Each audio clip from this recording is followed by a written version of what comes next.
right, and we're getting ready to start the live stream in a few seconds.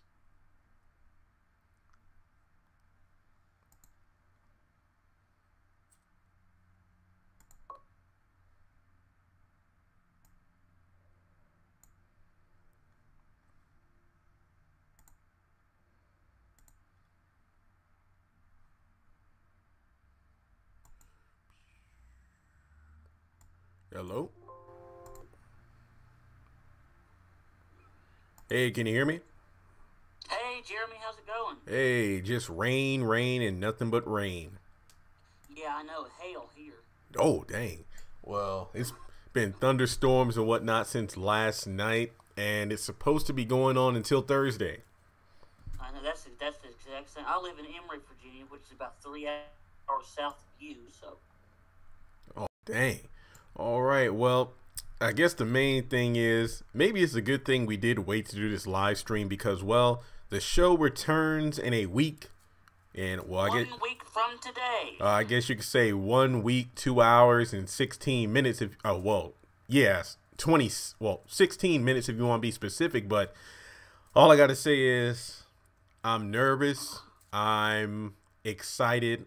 But I just remember how the beginning of this season burned a lot of fans who are waiting to find out what happened to Veronica.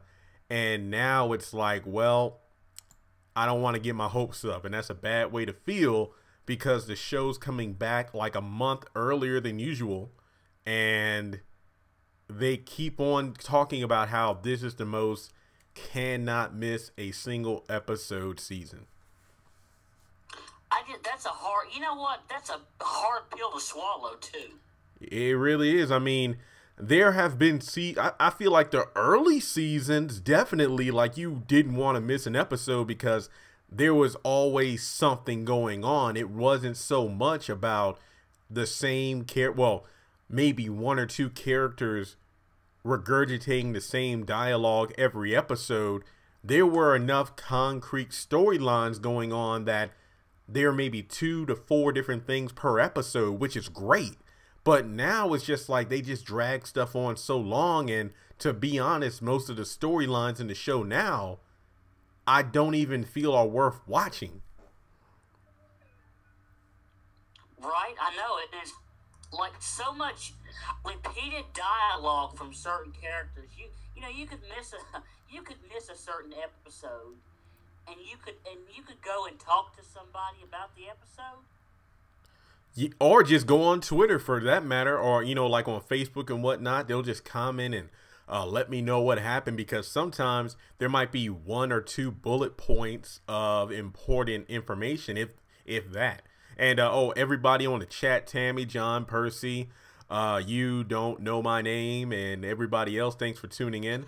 And me and Chandler are just talking about, the possibilities of a prequel series after the haves and the have-nots ends in 2020. But before that, we're just kind of doing some ad-libbing here because the show comes back next week. And I don't know. I mean, because I've done a bunch of videos about, will Veronica snap? I feel like that's a possibility because you just look at the fact that every man in her life is seemingly with somebody else and relatively happy. You got her soon-to-be ex-husband with this young girl he barely even knows living in her dream house. You have her homosexual son with the cop that, tried to run her off the road. She doesn't know it yet. And then you have her I guess you could say her new boo, Benny, with her son's fiance. She's going to snap at some point. It's coming. I know it. And when she does snap, I wonder who's going to feel her wrath the worst. I have no idea. There are just so many ways this can go down. And then the way they keep talking about, the number of people dying, they don't give a specific number, but they pretty much just tell us over and over again that we should be prepared for more than one person biting the big one. My guess is, could it be a slew of these secondary characters, not quite the main ones? Because, when Jim had the bloodbath for Terrell, Toxic, and Cannon, I wouldn't even call I feel like those are like C-rank characters, if that. So having a mass murdering make sense if it's not a lot of the main cast. And I don't even want to mention Warlock and his crew, because Warlock was the only relevant person in that bunch, and then the rest of the crew were just, jabronis. So I know we haven't even mentioned them. And when are we going to mention Warlock's death? When is Benny going to find out? When is Hannah going to find out? I have no idea. It's just, that's why I'm nervous, because on the bright side, we know there's going to be more than 10 episodes in the back half of this season.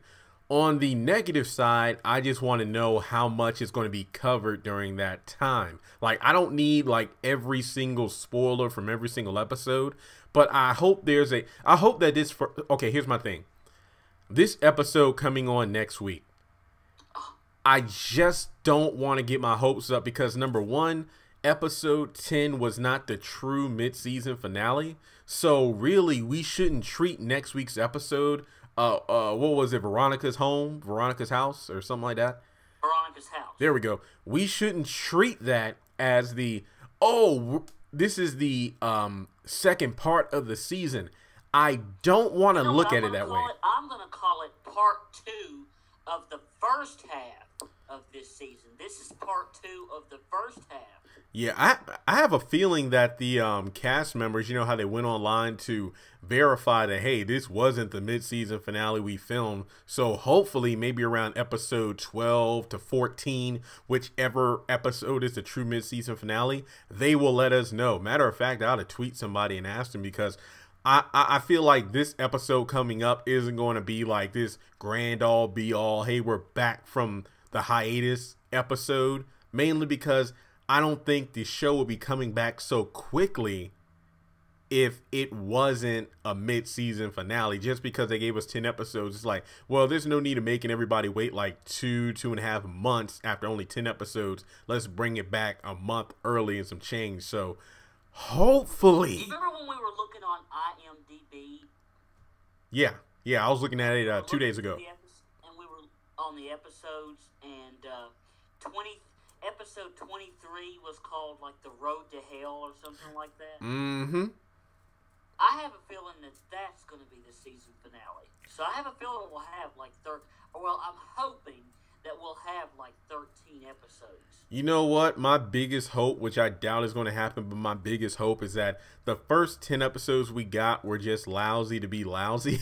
That way, when we get to this back half, it's going to be like, hey, you definitely don't want to miss a single episode. If it is, I will be singing Tyler Perry praises all day until the show comes back in 2019, because they pulled one over. But I hope it is. I hope this is because the trailer. I'm telling you, if the episodes are as good as the trailers that we've gotten, we're going to be in big business. I'm telling you. Oh, definitely. I mean, without question, that trailer was one of the best I've seen. I mean, honestly, Too Darn Hot from season 2 is still my favorite trailer. And the best part is that trailer didn't even have clips from the episodes. It just has some voiceover dialogue, but it was still my favorite trailer. But to be honest, I feel like a lot of people have been contacting me during the break about interviews and whatnot that nobody sent me a link to, unfortunately, that Tyler Perry hired writers because he was busy working on like Acrimony and whatnot, and that's why the episode sucked and he fired them. But I'm not 100% sure about that. Cause if that's the case, that might mean something good for this show. That might be a good turning point. Meaning that, that means Tyler Perry is going to take the reins again and make it, for a lack of a better phrase, make the haves and have-nots great again. I mean, that's something we really need, because these episodes killed the desire of a lot of fans. And I mean, looking through the chats right now, I got people talking about how they hope that Tyler amps it up this season, and how the first 10 episodes were lackluster, because what really crushed me wasn't so much just this season, the first part. It's just the fact that the show is right around the corner from ending, and after such a great build up over the first maybe 1 to 3 and some of season 4, great series, to have it end on such a low note and just lazy writing, that would have been the most disappointing thing for me, especially somebody that's been riding the train of the haves and the have-nots since episode 1. That was my biggest thing. And according to my calculations, and I've been doing a lot of research in a lot of these episodes. This next episode will be our 118th episode, and we only have 44 more to go. Whew, my God. I don't even know. I don't even know. I mean, like I said before, it's just like at the beginning of this season where I kept saying I wanna be excited, but I don't know, because this first episode has a lot of hype to live up to because of the whole car accident. Did Veronica survive? Did Melissa survive? And then the whole scenario of, oh no, Angela Robinson isn't in any of the trailers or interviews. And then we got that first episode and it was just god awful. So yeah. And can I back up? Am I the only one who thinks it's kind of strange, who's surprised that we didn't get anything special for the 100th episode? I think I mentioned that a while back in either a video or a live stream with you. I was actually hoping for that because, that's usually a milestone for TV shows. They usually show pictures on Instagram and whatnot of a cake. And then it's like, for the 100th episode, we have like a 2-hour special or something like that. We ain't got nothing like that. So I don't know.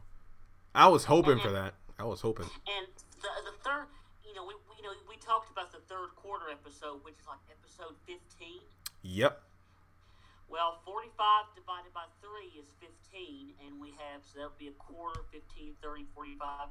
And it's kind of almost like the show is like in the third quarter of its season, so I hope that episode will be something special for us. It needs to be, because, I mean, especially with this show being like the first Tyler Perry drama series, they need to amp it up a little bit in some respects.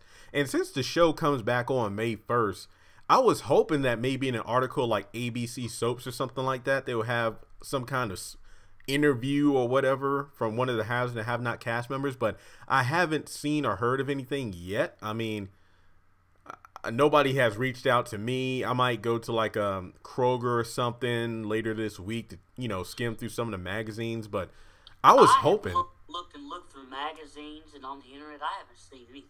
Dang. I'll tell you one thing. I mean, what's today? All right, Tuesday a week. Well, we got that mini trailer on the 10th. I was hoping they would have something tonight.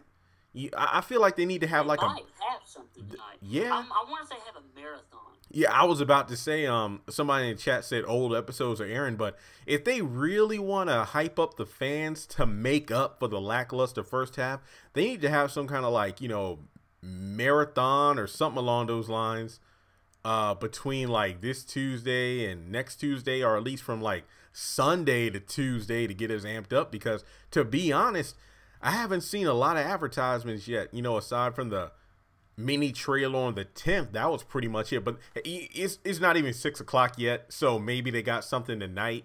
It wouldn't surprise me, but they need to do something, man. And then right after, before the second half, now let me think of season 4 it was, there was a whole binge-a-thon where they showed like from episode 1 up until that point. Yep. They should do that again. Yeah, that would be great. I mean, like I said before, it's the perfect time for fans who got on the boat in maybe season 3 or late season 2 for them to get caught up on everything. Then for new fans as well, because with the whole thing about, returning next Tuesday and people don't have much to do. Not to mention, I feel like the haves and the have-nots should do better given the fact that, it's going to be airing, I'm guessing, from May to maybe August, all things considering.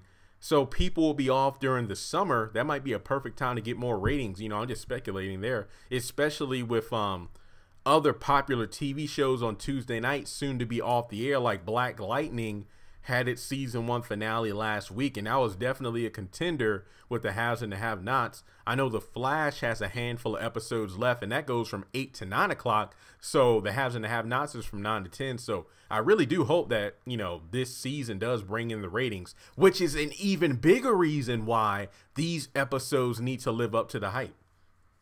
I do too, and I agree. And it's my understanding, I don't think If Loving You Is Wrong is coming back right now. Oh, no. To my knowledge, I mean, I haven't seen anything official, but my guess is that it might come back August or something, maybe in the fall quarter. That's just my estimation there. Because, see, they used to do it where, because If Loving You Is Wrong would come on Tuesday nights before, too. Mm-hmm. But then they moved it to Wednesday. That's right. Which I was happy about, because you can only take so much drama in one night, especially back to back.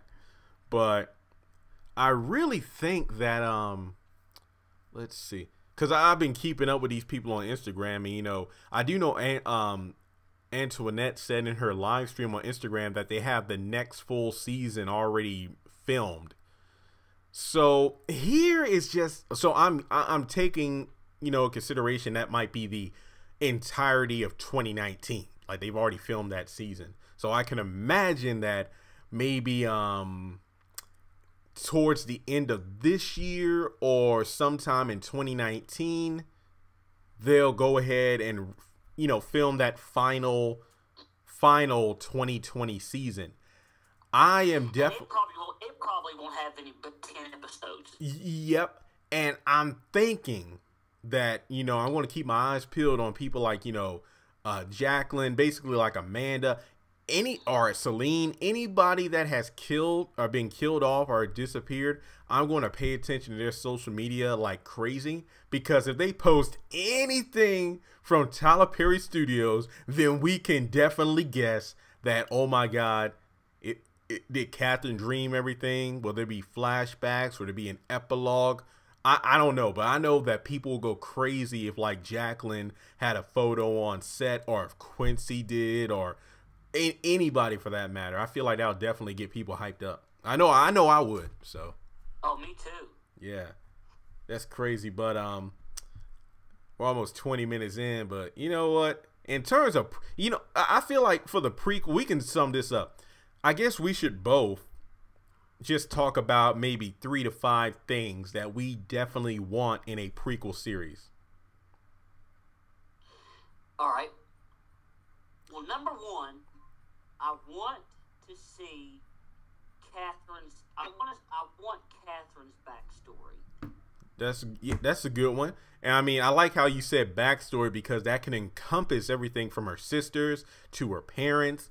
And I wonder, you know, because I wonder if she was like the ugly duckling of the bunch in terms of all of her other siblings, you know, specifically sisters, were able to, you know, they were the ones that the boys went crazy over. And even though she too was from this wealthy family,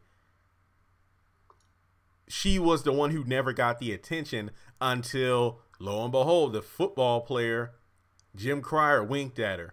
I think that would definitely add to some character development there. I like that. And I would really like to know her father's name. Yes. And then the fact that we could see the Wyatt in her father being that raging alcoholic. Yeah. We could see his and Jim's relationship. Definitely. Like, you know, what if he called out Jim for his bullshit off the bat? Like, you know, well, I have all these other beautiful daughters. How come Catherine's the one that you went after? You know, because maybe Catherine really never brought guys home, or if she did, you know, her dad can like sniff out the bull crap right away that you're only in it for the money. So, yeah. Yeah. Or what he did, or what he had to say, or what he did to Jim the day that Amanda was born, you know, when he was with Celine. Yep. And not to mention the whole, you know, Veronica situation. Oh, that would be interesting. Catherine said, boy, wasn't that disgusting? I know, right? All right, let's see. My number one, I would say, I I would love to do the Veronica and David, you know, from the time they met in law school, but, you know, also in the early days of Jeffrey, like the one time he beat that kid across the head with a baseball bat because he built up or held in all that.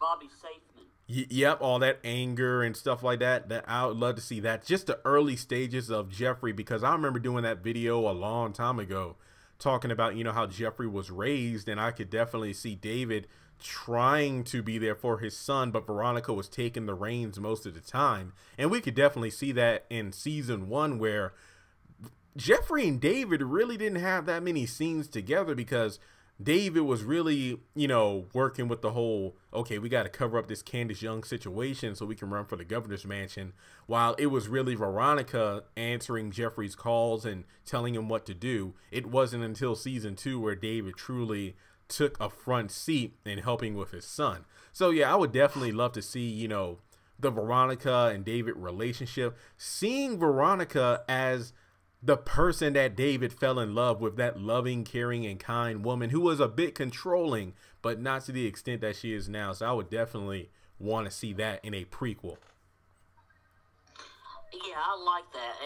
And David, just to see, well, one scene, I would like to see the scene Jeffrey's window. Oh, Jeffrey's window? Yeah, remember when he told David he broke out his window when he was little and he made him own up to his consequences? Yeah. Yeah, that was it. Yeah, I remember that one. Oh, I think he was playing baseball? Yeah, he was playing baseball and he broke out a window, and David was the one who made him own and work to get the money to pay for it, I think. Yeah, yeah. Let's see here. So they had a couple of scenes together. Some of the responsibility could have been David's. Yeah, I feel like really it was David who stepped up to help him, but I feel like Veronica took over the reins when she saw his homosexual tendencies. It's like, my son isn't going to be gay, so I'm going to like stomp on him until, you know, he gets his head straight. That's how I kind of picture that. Yeah, I like that. Yeah. Okay, let's see. What's your number 2? My number 2 is the Jennifer David backstory. That's why I didn't include that in my David Veronica, because I knew that had to be its own separate category. I agree. I want to see that too. I just want to see, like, who noticed who first, you know, what happened, what was said, because I don't think that they actually slept together. Yeah, I agree. My guess, and this is just speculation based off Jennifer talking about how you're loyal to a fault, and it's like, I know she tried to hurt you. I want to know who pursued who. Let me put it this way. I want to know if David pursued Veronica or if Veronica pursued David, because maybe Jennifer and David were, you know, good friends at a time, but then Veronica came into the picture, and Veronica kind of, you know, with her domineering personality, wanted to make sure that David was hers and hers alone. And we see that she's the jealous type now. But maybe because Veronica stepped in, or David fell for Veronica before Jennifer, you know, told him how she felt, those two got together before Jennifer was even like a thing with David. So I could see in the past that, yes, Jennifer and David never slept together, but I could see Jennifer throwing herself at David repeatedly, but he ignored her advances out of respect to his girlfriend, then fiance, then wife. That's how, you know, I pictured it. Based on the fact that Jennifer says he is loyal to a fault. Yeah. I have a feeling that Jennifer came into the picture after David and Veronica had met. Yeah. They were either dating or married when she came into the picture. Yeah, that makes sense too. I mean, especially the fact that she's like a Maggie Day, in the sense that she doesn't care if the person or the man she wants is taken already. It's like, hey, I know what I want and I'm going for it. But unlike Maggie, I think that Jennifer was more understanding. She was kind of like more in the shadows, while I don't think that Jennifer ever tried to sabotage Veronica like Maggie Day did. So, yeah, I feel like Maggie is probably more experienced than that. Not to say Jennifer couldn't do it, but just the fact that Maggie has, been with candidates before, I'm guessing based off the fact that Landon and her, his friend in Charles' organization, slept with a senator or something like that before in the past. So I can assume that Maggie Day did the same as well. Yeah, her name was Adeline Mayfield, and she slept with the married senator. Yep. Oh, yeah, and plus Maggie told Veronica, "You're not the first jealous wife that I've encountered before." So, yeah. All right, so we got David and Jennifer, David and Veronica, and Catherine. I want to see. I'm trying to. Well, I wouldn't mind seeing the whole. Well, we already got explained the whole Candace's father situation. So I would like to see, like, young Hannah from the time where unfortunately. No pun intended. Young Hannah Young. No pun intended there. That's why I didn't say the last name. Let's see, when she got raped to when she got pregnant, then met Tony. So pretty much, Hannah's younger days, basically from when she first got raped to when she became a Christian. And that could also encompass the whole, her dealing with the breast cancer and whatnot. So yeah, everything involving Hannah, then Candace slipping away into her own candy cane world. Oh, also, You Don't Know My Name says Candace and Erica's backstory in high school running tricks. I feel like Candace should be her own category. So I don't think it was in high school. I think they met like after high school. I think it was after high school as well. But yeah, let me just say Hannah's life, Hannah's younger days. I'll just say that. Okay. And just seeing her journey, I feel like that will definitely allow people to understand where she's coming from. Because what was it? She said that one time she told or didn't tell. Yeah, her uncle told her not to tell what she saw.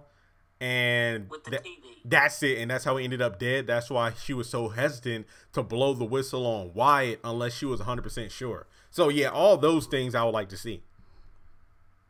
No, her mama told her not to say anything because her uncle was the one who supposedly stole the TV, but it turned out that somebody else did it, and her mama told her not to say anything.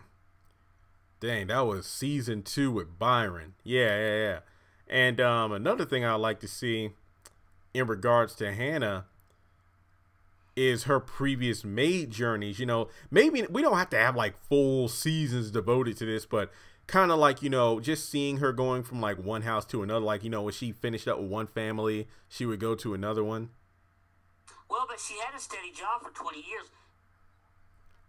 Oh, you know what? Maybe not going from family to family, but Do you remember she worked for the Wildrick family? Because in the first episode, that was in her interview, she said, "Yeah, I worked for the Wildrick family for 20 years, and my mother before me."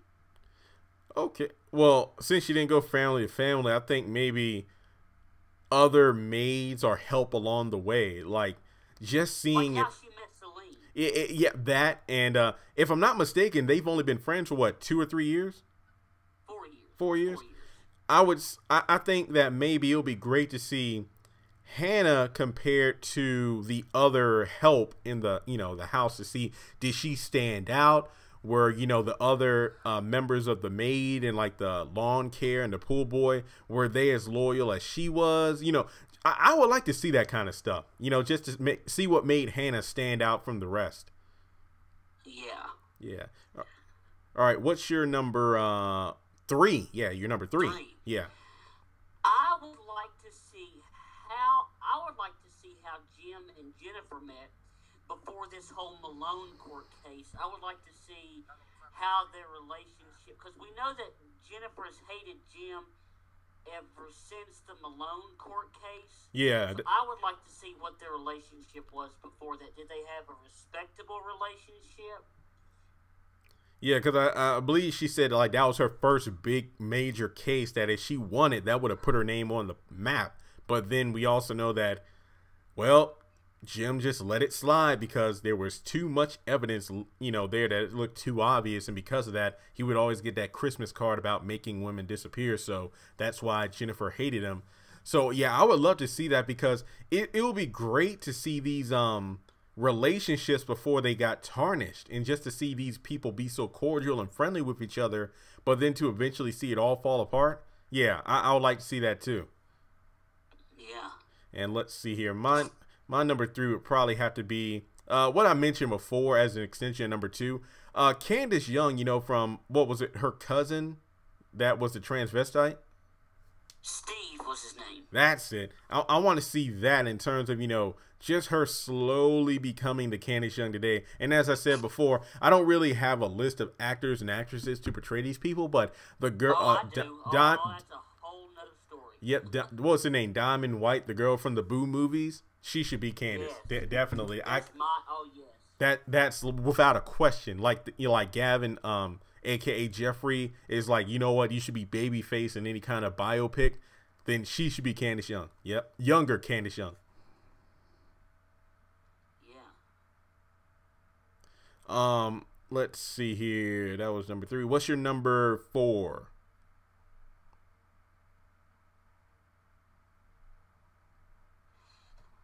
My number 4 would have to be Melissa's People. You know what? Not just Melissa's People, but I guess in that category you can also plug in, the relationship with Veronica and David, because they've been friends with her parents for a while. So I think in that category, Wilsons, yeah, I like that. And then, talking about maybe at the time, the business was going well when her father was in good health, but then you just slowly saw the decline. So, yeah, I like that. That's a good one. Let's see. Even though he's not like a main character, I wouldn't mind seeing,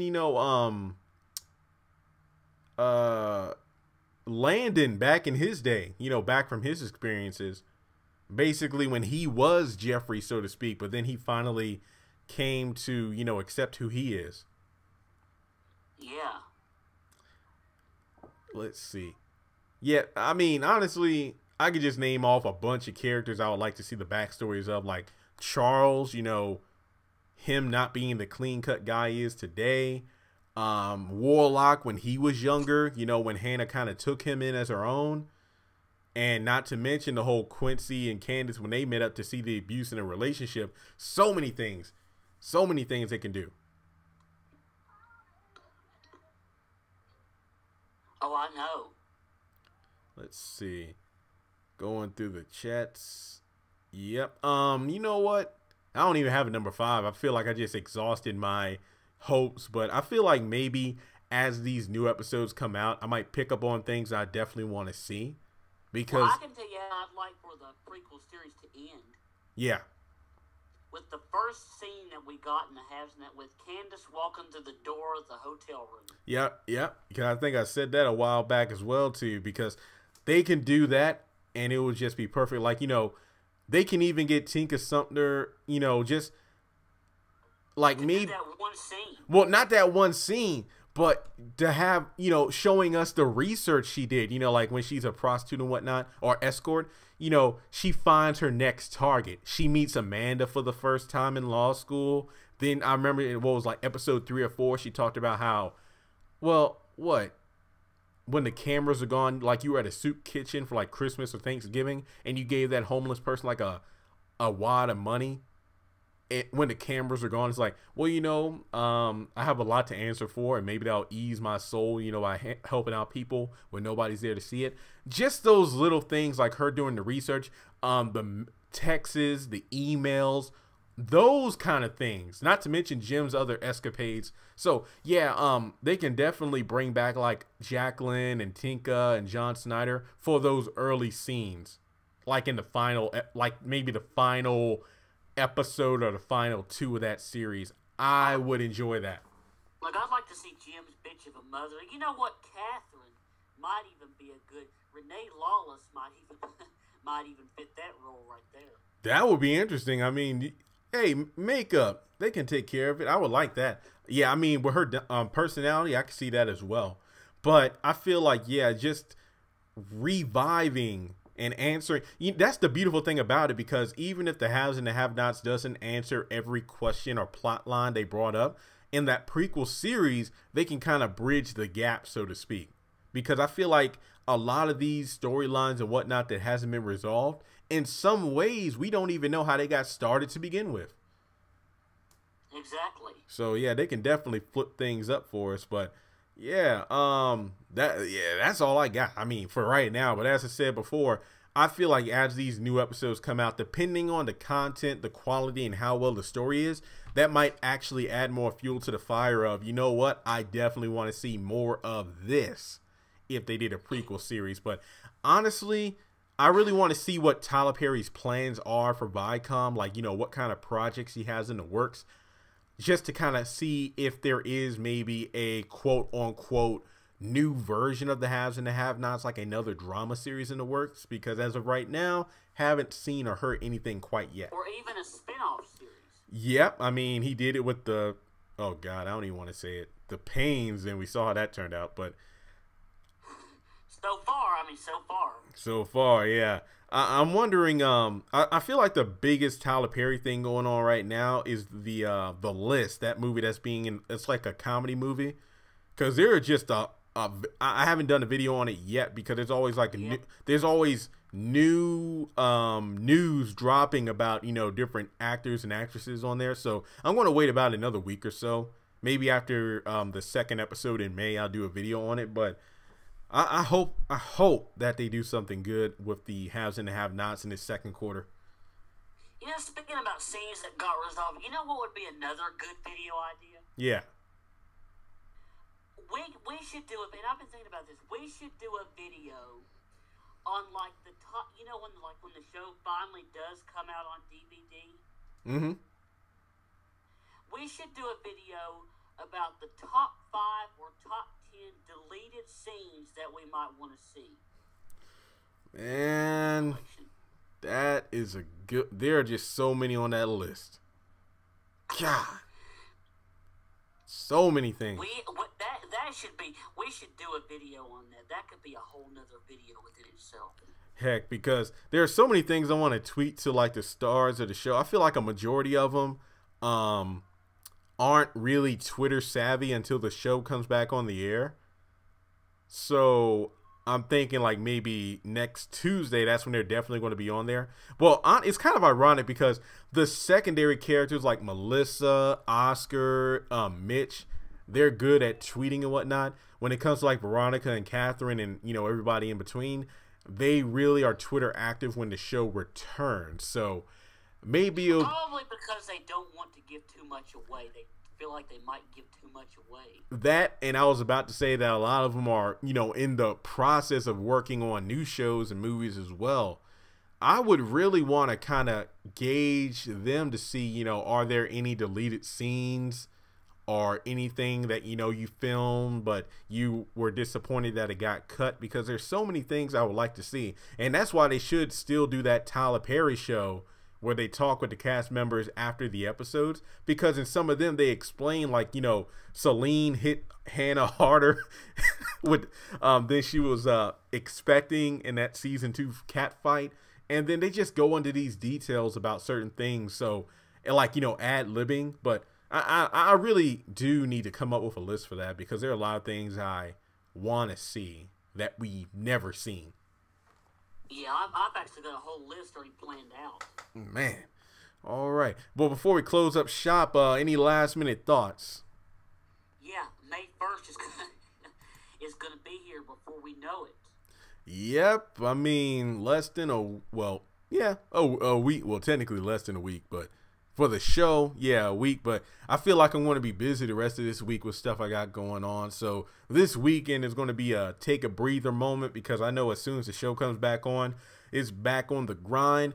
I know that, you know, when it comes to the trailer videos, I'll probably do it like I did for the trailer we got after the mid-season finale, where I can put the trailer in the actual video and then break it down from there. But what I hope, and we said this time and time again, these trailers better be accurate. I don't want any of these trailers where they show us a bunch of these great scenes for next Tuesday and then none of them are in there. I don't want that.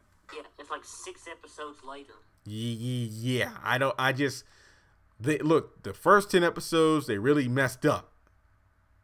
And they really don't need to tick us off with misleading trailers. That's all I'm saying. Golly. Now, next Tuesday, maybe would you be up for maybe like we could do a pre-episode discussion? Yeah, I feel like most of the discussion in my mind, or you know what? Next Tuesday, it'll probably go back to the same thing where they drop 2 to 3 clips of the episode on Facebook. That's what I was thinking, yeah, because we could discuss, you know. But here's my thing. It's kind of like the Infinity War movie that's premiered yesterday. I want to look at clips, but then I don't want to look at clips because sometimes when I look at the clips, I go into the episode already disappointed. Like, I'm the same way. Because I know that clip we got of when George was trying to make Wyatt say that I remember seeing my parents with a gun. As soon as I saw that clip, I'm like, I'm going to hate this episode. And I did. And you did. That was one of the worst episodes that we had gotten. I mean, like I said before, I'm in no means, like, I have no professional work or experience. I do have my own writing and whatnot. But, I don't know the entire process that goes behind writing a show. I know it's difficult because I took a script writing class in college. But I know that these stories should not be this bad. It's just ridiculous how bad these episodes were. Like, the inconsistency of the character personalities, the pacing. I'm like, what the heck are you doing, man? So, yeah. I knew it couldn't be Tyler Perry. It had to be. I'm hoping that thing about the extra writers, I hope that's true. I agree. Because I always have said Tyler Perry would not disappoint us like that. Except on the Pains. But when it comes to the has and have-nots, I'm just, Speaking of the Pains, I actually did, before we close out, what did you think about Joanne getting half the money? I was kind of like indifferent about that. I was too. It was like, yeah, you know what? I just don't even, I don't know. Because, I did that video. I think I may have expressed it there. It's like, my attitude was, number one, I love how Nyla was pretty much me and a bunch of other fans where, yeah, she shouldn't be trying to sue or be mad because she's the one that sold them the jacked up house and laundromat. So my attitude was this, she doesn't deserve it. Like, yeah, it sucks. You took care of them and whatnot, but that money was never yours. It's more of a, we know he left the money somewhere. And my thing is, if they did share the money, I think that out of fairness that, number one, take care of the laundromat, clean that up, fix it up first. Then if there's, should be first and foremost. Yep, and then if there's any money left, that should be split. Or it could be like, well, honestly, we should deduct from the total, what was it, 53,000? Was 53? 53,000. Yeah, deduct the cost of fixing up the laundromat, and then also it's almost like they had to renovate the entirety of that house from top to bottom. So all the money from that. So I feel like Joanne, and she's talking about using it for the church. Well, remember when Ella wanted to get the money back, but, oh yeah, I already spent the money and put it into the church for the kids center. So I'm just like, I love how I think Ella was like, let's fix up the laundromat. Then we can give jobs to these kids. I'm like, well, that's a very good idea. So yeah, that's how. And then Ella, I think I also said that I don't want to hear Ella ever say again that, well, you moved us down here without talking to me, because number one, she found that money and wasn't going to tell Curtis. And number two, it was I don't even want to talk about her personality shift. God. That took me back. Like, I don't even know, because that's not the Ella that I have seen for like from 263 episodes plus more. Yeah, I was about to say from House of Pain, and now it's like she's kind of like overly Christian to balance out Curtis's over. I feel like the Pains kind of amped up their personalities, where Ella is just like too nice and Curtis is just too selfish. Because I remember watching some old House of Pain episodes. I actually got a couple of DVD sets. And it was never that over amplified, but maybe that's because you had the entirety of the old cast to balance them out. But my thing is, Curtis knew, because there were a lot of scenes in the House of Pain where Curtis really did a good job. Like, yep, there were a lot of scenes in the House of Pain where Curtis was really, I mean, because now he's always clowning around and doing this and bouncing all over the place. Well, there were a lot of episodes in House of Pain where he could be really serious, and some of the things he could say, you could really learn a lot from. As a fire chief, as a father, as a uncle, as a friend. My favorite scene with Curtis ever was the time. Did you watch? Because I know you didn't watch them all because of your schedule, and they kept moving it around. Did you watch the episode? Have you ever watched the episode where CJ lost one of the firefighters in like a fire or something? He got trapped and he got killed. Yep, I did watch that one. That was the best Curtis episode that we have ever gotten. He was serious. He was talking about God. He was talking to CJ about, life goes on, man. You just got to suck it up. Yep. And another one I liked was, as a father, was, I think this was around the time after Calvin got shot and he was, obviously depressed about it. I think one of the things was, I was better off.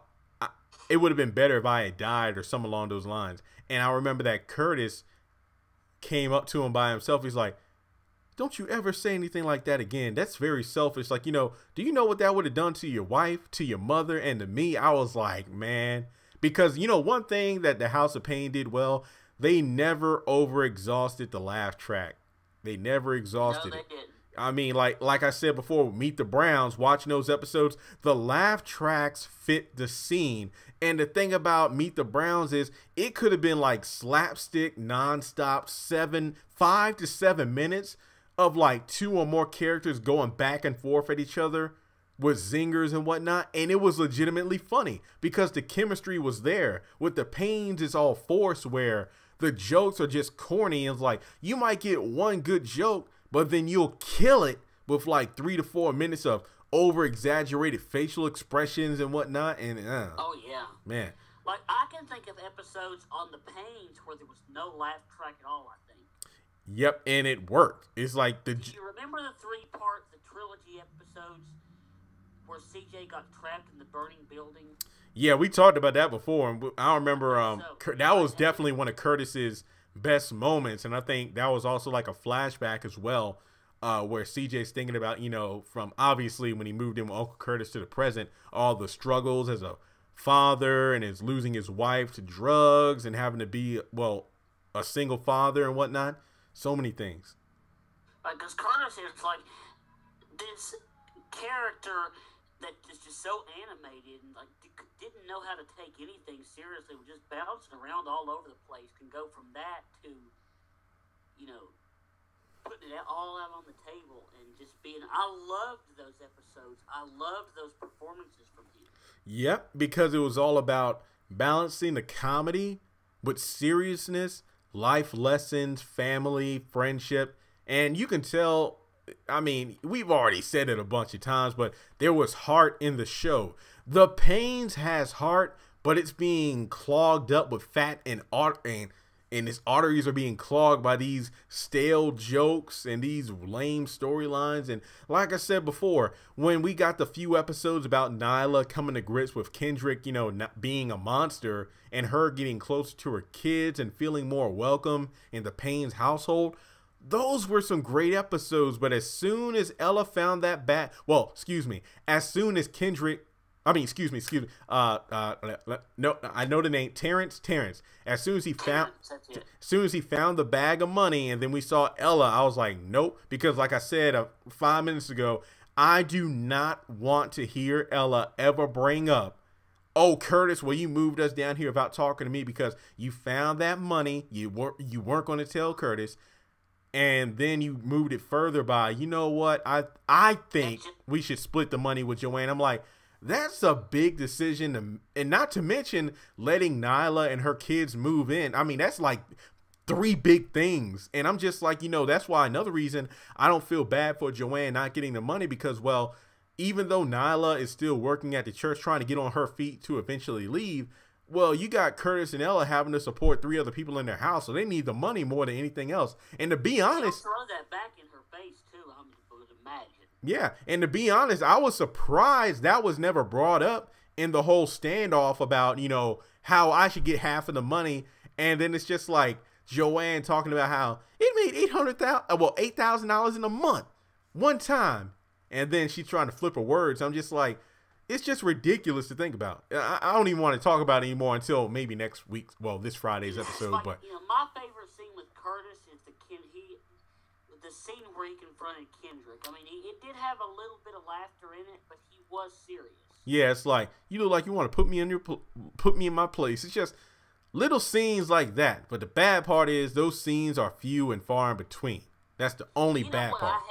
What I hate when somebody is trying to be serious, like when Curtis oh my God, Jasmine. This is what I hated about Love Thy Neighbor too.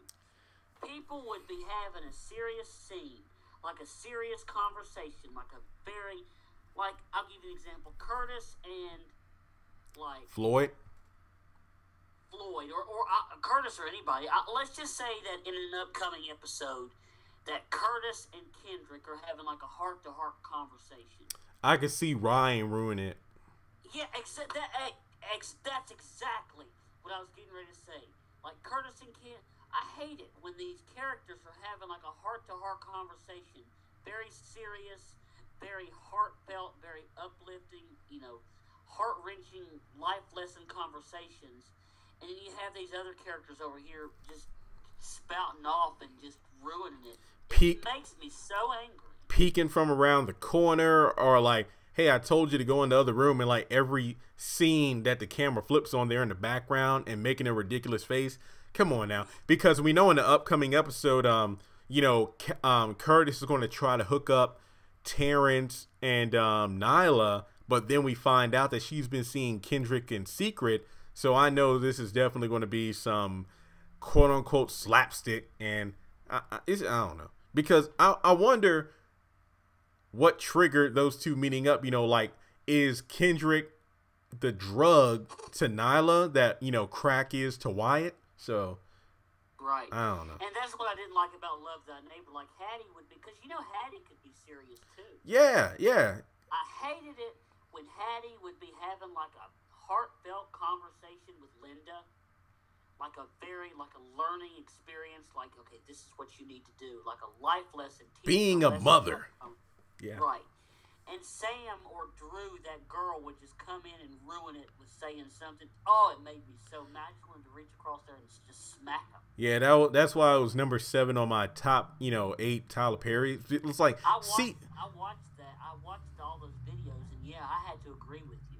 Because season 1 was promising, but then it's like, okay, how long are they going to do the overacting trope? It's like, it gets old. Like, in some parts it's funny, but then it's like, okay, now it's a bit it's ridiculous. Like Mr. Brown, he's over the top because he's Mr. Brown.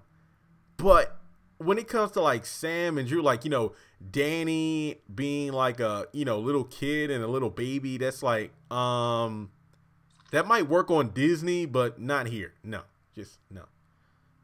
Maybe the Pains will do the opposite. Season 1 is kind of looking rocky, but maybe by season 2 they'll have all their kinks ironed out, and we can get back to the way it used to be. Yeah, we need to get that stride back. And if I'm not mistaken, we haven't seen the kids in a couple episodes, have we? I know that when that guy with the subpoena, when Joanne sued him, he kind of Curtis ran him out the house to go to school, to go out the back door. But were they in the last episode where they were fixing up the laundromat? I don't remember. No, I don't think they. If I remember correctly, I don't think they were. Interesting. Well, I'll just keep my eye out for them. But like I said before, I would love to have some of the old cast members from, like, not just House of Pain, but like Love Thy Neighbor, Meet the Browns, kind of make, 1 or 2 episode appearances during season 2 after laundromat's fixed up, after, to see the house fixed up. Brown and Cora, we haven't seen Mr. Brown and Cora since 2000, 2012. Yeah.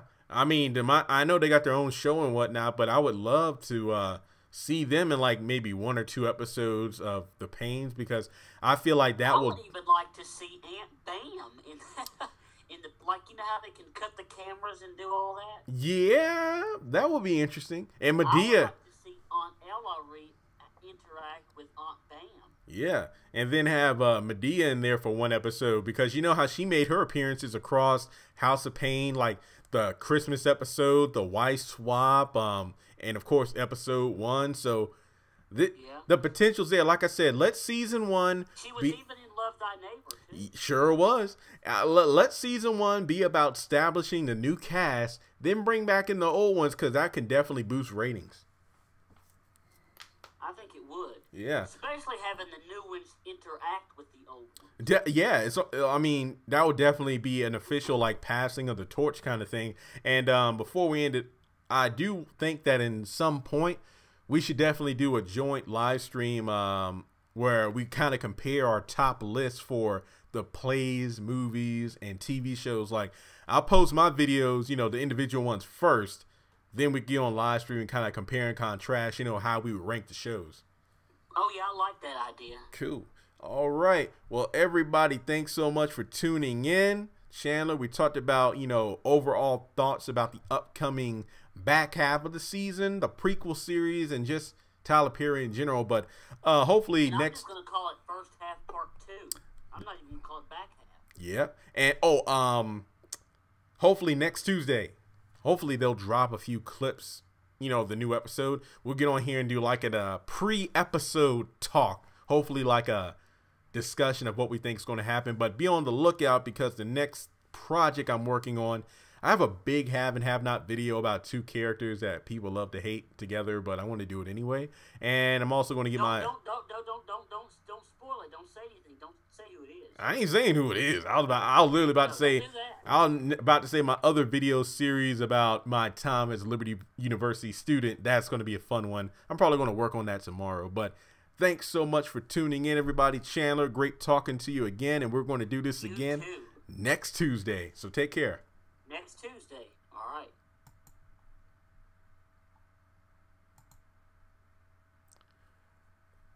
All right, everyone. Again, thanks so much for tuning in, and I'll talk to you soon.